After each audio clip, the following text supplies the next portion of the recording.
Hello, hello, hello, hello. Having some technical difficulties getting started, but hello, hello, hello. Welcome to another episode of Change Talk. Um I am super excited to be here today.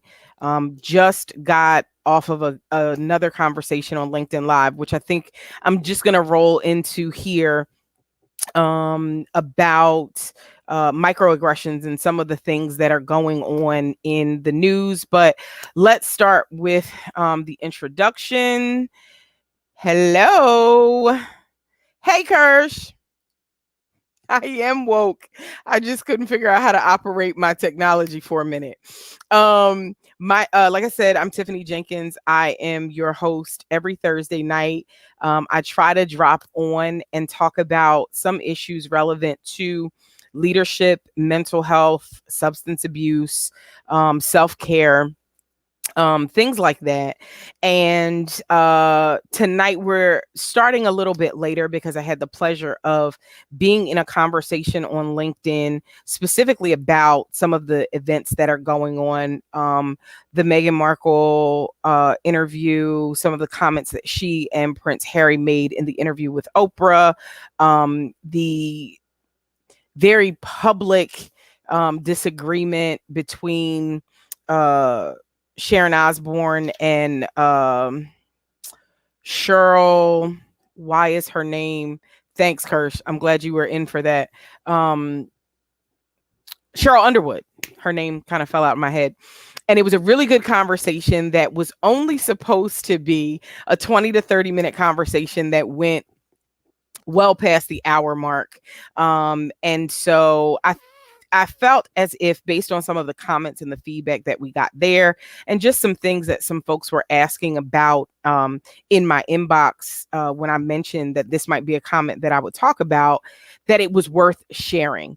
And initially, when I was asked to do that show, and when I was thinking about whether or not to approach the topic here, one of the things that was concerning to me was this is a really hot topic, and not hot because it's relevant per se, but it is a very emotionally charged topic. And so I want to say right from the gate that if there's anything that I say tonight that you may misunderstand, I would invite you to have the conversation with me so that we can dialogue about it, instead of just assuming that you know what I'm going to talk about. Hey, Doc. Doc jumped over here. Dr. Carrie Yazid was the host for the last conversation. I am super, super happy to have her here with me. So I'm going to just jump right in. We were talking about two very, we'll say, interesting incidents that happened.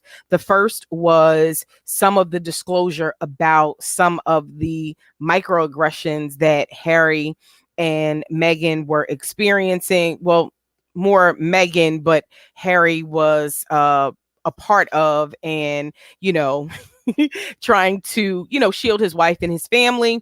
And some of the things that she disclosed, if you are a Black person in general, or in this case, I'll speak from my experience as a Black woman in particular, what it feels like to be in those type of situations. You don't have to believe her account of it.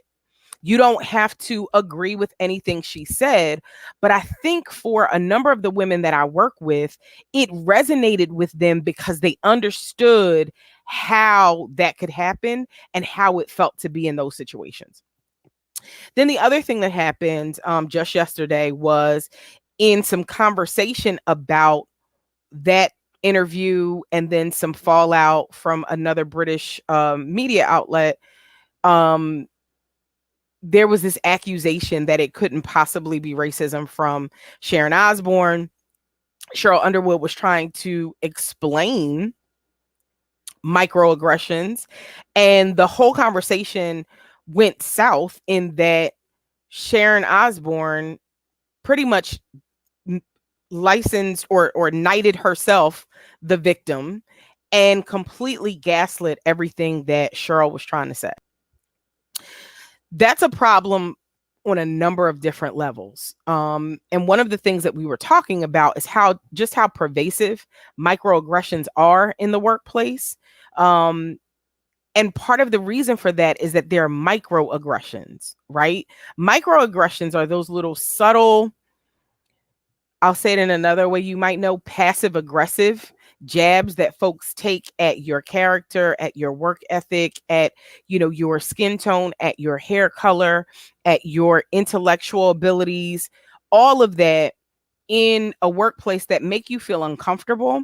But the thing about them that makes them so insidious and so dangerous is that they are micro.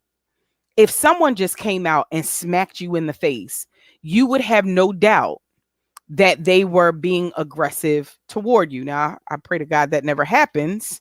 Um, yes, she did. She went to 0 to 100.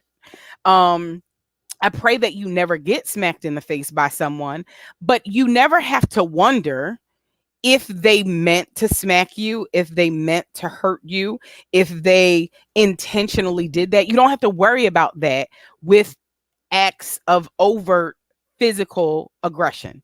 You just don't. Microaggressions aren't that easy to put your finger on.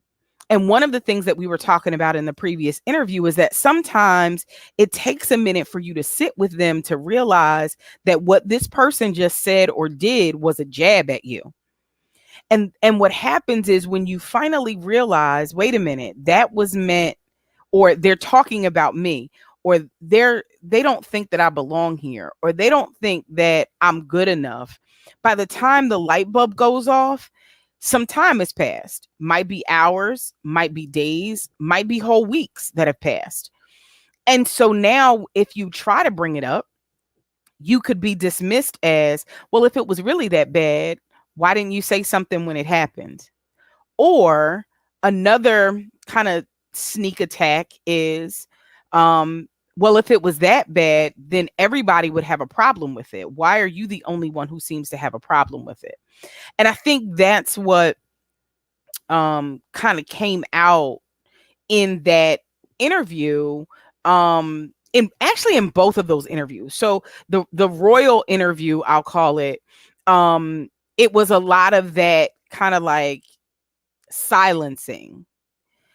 In the exchange on the talk show, you got to see exactly what that looks like in real time, right? You got to see exactly what anybody who has ever had any of that experience goes through in real time, because that's really how it happens. When um when Sharon, every time I think about it, it makes me so angry. When Sharon says to Cheryl, no, don't start crying, and like literally silences all of her whatever she was feeling. I know for me, it would have been anger and anguish and frustration and all of that when she demands that she silence that. And then in the same breath says, well, why don't you educate me? That is one of the most demeaning things that you can say to someone who is in the midst of this type of stuff, right? Well, why don't you educate me? I don't understand why it's that way. Well, everybody has the right to their own opinion, right? Um, just because you are of one opinion doesn't mean that I don't have the right to my opinion. I often tell my children, you are free to choose. You are not free from the consequences of those choices. So it is fine for you to choose to believe something, but sometimes beliefs have consequences. And I think that what happens to a lot of folks who look like me in their day-to-day work settings is that we're not given the choice to feel how we feel. Our feelings are silenced.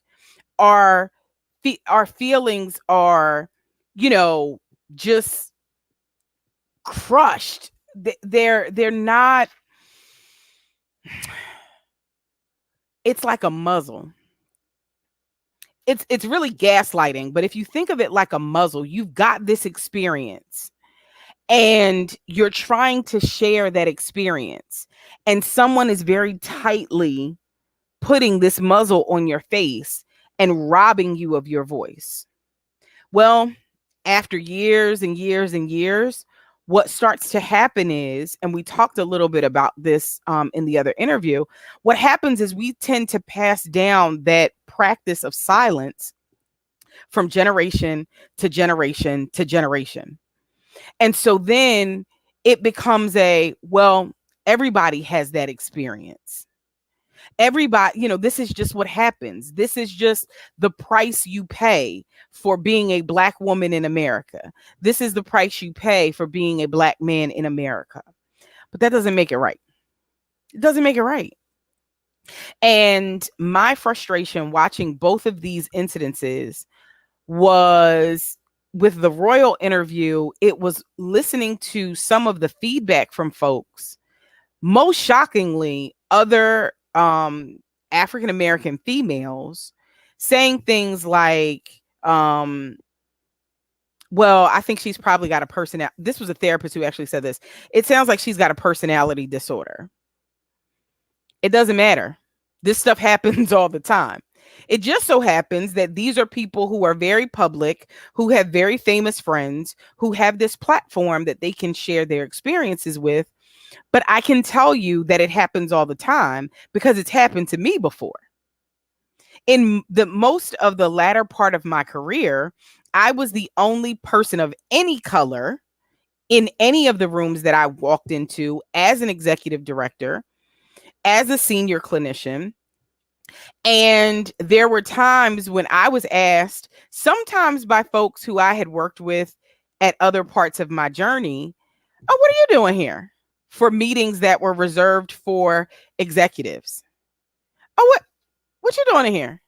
I said, oh, because I run a program and it's such and such and such, and this is what I do. And it'd be like, oh. And when I would look around the room, that's a microaggression, by the way, that, oh, like, you don't really belong here at this table with the rest of us, mostly white males.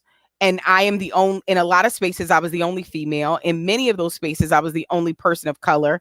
And just about all of them, I was the only woman, Black woman that was there. That, oh. Or here's another one. When I would be working at job sites, and somehow or another, it came out that I was born and raised in Camden. And I would get the Camden, New Jersey. And I would get the, oh, but you speak so well. For what? That's a microaggression. That is someone who assumes, based on where I was born, based on the color of my skin, based on my gender, that I should not speak well, that I should not occupy these spaces, that I should not be here. Those are microaggressions. And so watching all of this stuff play out this week on all over these media outlets was kind of triggering. And if I'm being honest, when I saw the interview, the talk show clip, I literally threw my phone. Thank God it was on my bed. I think my husband would kill me if I broke my phone. But I threw my phone. Like, it was like, okay, did this really just happen? Especially when Sharon tells her, stop crying. Think about that. I don't deserve to feel pain. I don't deserve to express my pain because it makes you uncomfortable. That's what we are still living with in 2021. You don't see it. You don't see the micros coming. You don't realize that they've occurred until later. I've gotten really good at spotting them now, though. Yes, if you have an advanced degree, Kersha. Yes, thank you for bringing that up. I cannot tell you how many people, when they find out, first of all, I have 2 master's degrees. This is not me bragging. This is not for me, something to gloat about. I have 2 master's degrees because I have 2 specializations. And in the state of New Jersey, I had to have a separate masters for each of those specializations. So I have a master's degree in addiction science specifically, and I have a second master's degree in professional counseling, right? And I cannot tell you how many times I've gone into interviews and someone has said to me, "Oh, wait, which one of these do you have?" I have both of them. I earned both of them. I had to go back and get both of them. There have been plenty of times where I have been the most credentialed person on my team, even before I ascended to leadership positions. But when I walked into the room, it was assumed that I was the least credentialed person there. I actually had someone to tell me about the regulations for interns when I was the supervisor. I was going to a meeting for the state, and someone wanted to review with me just so that I was clear some regulations. I don't need to know. And anybody who knows me in a clinical space knows that the supervisors that I've had have prepared me very well.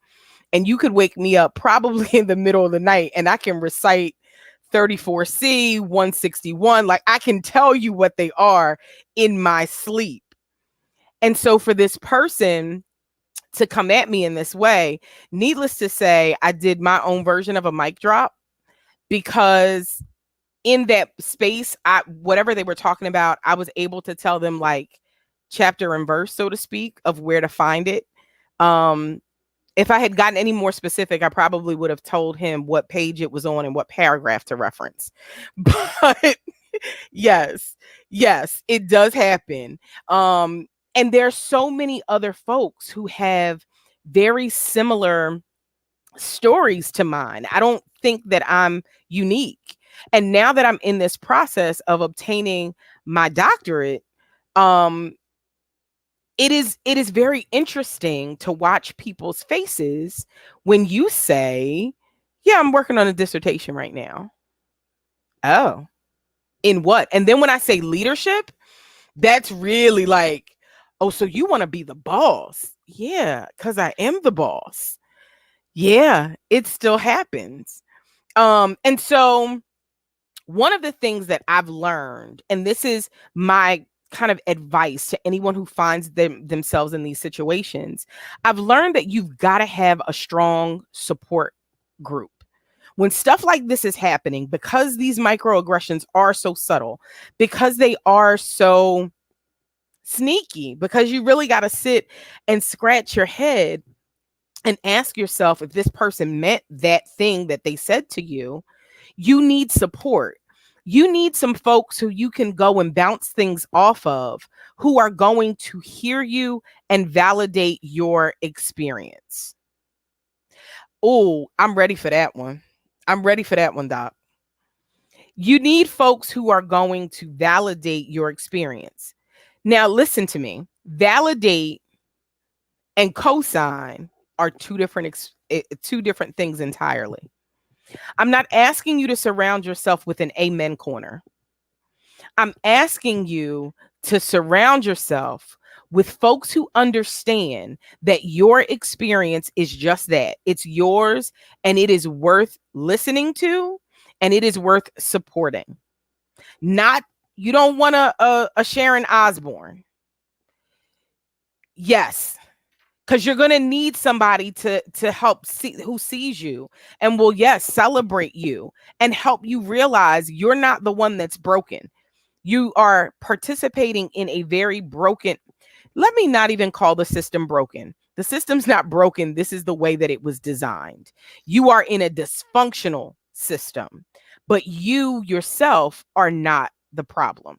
So you need folks who are going to support you, who are going to hear you, who are going to help you find the resources that you need to take whatever steps you deem necessary. Right? You don't need folks who are going to tell you this is the way it's always been. You don't need folks who are going to tell you, "Oh, well, everybody goes through that." I'm not everybody. I'm me, and I have a voice that deserves to be heard. I'm really big on people standing in their authenticity and telling their truth their way. And you need folks who are going to encourage you to do that and support you in that process, because it takes a lot of courage. It takes vulnerability, and you can't share where you don't feel safe. So you have to surround yourself. You have to surround yourself with folks who get it. It doesn't work for us, it doesn't accept us, and it will never listen to us. That's just the reality of what we have. So I'm at my over my 20-minute mark. You guys know I like to stay within my 20 minutes. I'm glad to see that this resonates with so many folks. I'm glad to know that um all of these thoughts that swirl in this big head of mine um are making sense to other folks. And it's important for us to have open dialogue like this, because for too long we've been taught to just push it down, or perhaps equally as dangerous, just, pray about it and leave it alone. I am a person of faith. I believe God, but I also believe that when you get up off your knees, you have a responsibility to do something. And that's just not my belief. It is Bible. Faith without works is dead. So if you're going to pray about it, you also have the responsibility to do something. You have to put action to your faith. And I think that that's another thing that has been used against us, because African Americans in particular are such spiritual people. Our faith has brought us through some of the most obscene atrocities of any race of people that we have ever seen. And sometimes that same dependence and reliance on our faith is twisted to make us the more docile, more, just shut up and go away into the sunset.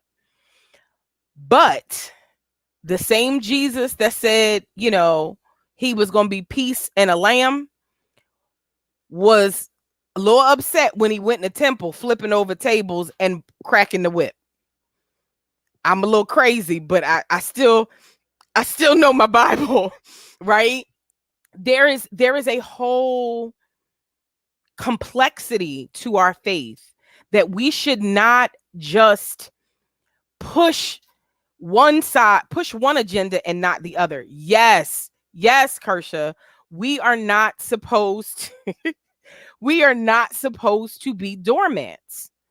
The same Bible that says turn the other cheek also says put a rod of correction to a fool's backside. Y'all don't believe me? Go look it up. We are not supposed to use our faith as kind of this escape hatch. We've got to activate our faith, and yes, use it to help us navigate difficult waters.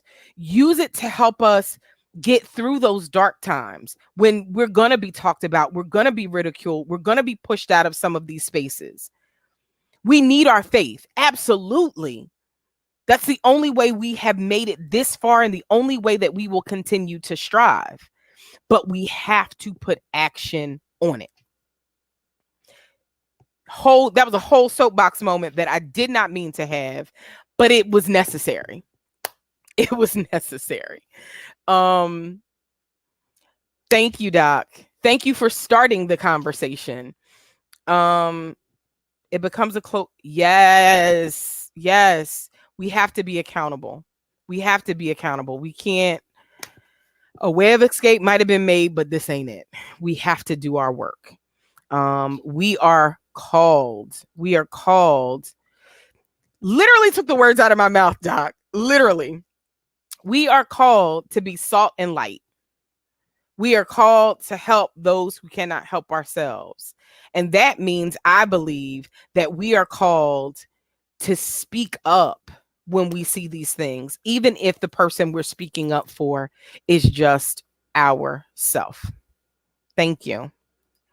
So, thank you guys so much for listening to my whole rant. I'm glad that it resonated with you. And I'm going to challenge you to have these conversations in your circles.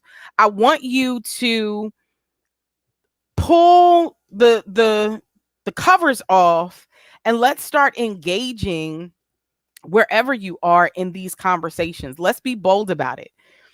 We've been quiet for long enough, and we can see that this stuff doesn't discriminate. We gotta do something about it. Doc said I preached the sermon. All right, well, here's the announcements then. Since the sermon has been preached, these are the announcements. I'm going to encourage you guys, if you have not already, visit the website www.awakeningchange.org. There you'll be able to find your copy. I have about 15 copies left to be signed of Shut 'Em Down, the anthology that is sponsored by Dr. Kara Yazid, and that I was blessed enough to be a contributing expert for. There are some copies left. Go to the website. You can pick up your copy and I will sign it and put it in the mail to you. If you are not a member of our mailing list, I would encourage you to sign up for the mailing list. If you are already on our mailing list, you want to check your mail because there was a survey that was sent to you. And if you complete that survey, you will be entered in a drawing in a couple of weeks to win an Amazon gift card. I want your feedback so that we can figure out how we can make the newsletter a little bit more. Stop it. So that we can make the newsletter a little bit more appropriate for you. If you have ideas for things that you would like to discuss, drop me a message in the inbox, drop me a message on our contact us page, and let me know what are some of the things that you would like to discuss. I've been getting some really good feedback for some really good show topics, some of which I just want to flesh out a little bit more to be able to give you a little bit more data before I throw a bunch of stuff at you just kind of off the top of my head. But I'm really excited about some of the shows that we have lined up.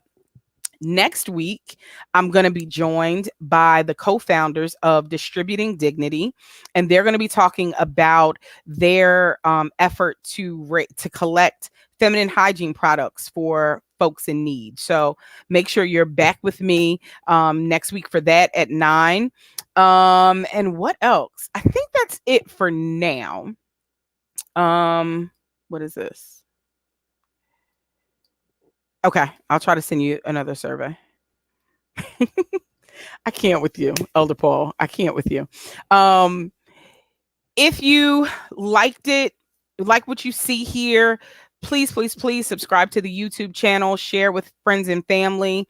And if you are looking for a speaker, a workshop facilitator, dates are opening for the spring and summer. Send me a message on the Contact Us page. I'd love to meet with you and your organization, even if we have to do it virtually. Some dates for that are opening up. As always, I think I got everybody's comments. I did. As always, I really, really, really appreciate you guys taking the time out to be with me. I hope that you guys enjoy the rest of your week. Please stay safe, wash your hands, social distance. I need Corona to go away so that I can walk across the stage in October. Okay?